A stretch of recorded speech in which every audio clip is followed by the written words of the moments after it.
buongiorno Enrico. Buongiorno. Ma come? Non mi conosci più? Ma non mi pare. Ma come? Non ti ricordo? Sono Pagliuchella. Pagliuchella. Ehi, Alberto Pagliuchella, compagno tuo di banco al liceo Vittorio Emanuele. Aspetta, Pagliuchella. L'enciclopedia vivente. Il francesino. Qui!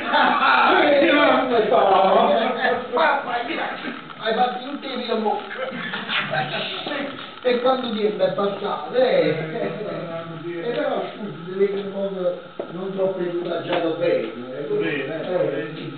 Perché voi nella vita io non sono stato molto fortunato. Siete, fammi capire, Grazie. che succede? Tu non studiavi legge, mi ricordo che papà ti voleva fare l'avvocato. Bravo, te la ricordato. Sì. Ma papà Muret, se rimanesse senza croce un centesimo. Muoia la canna, come dicono i francesi. Ma tu ti ricordi che io in francese non andavo tanto bene? Sì. Io ammazzo, Enrico. Ah, ecco.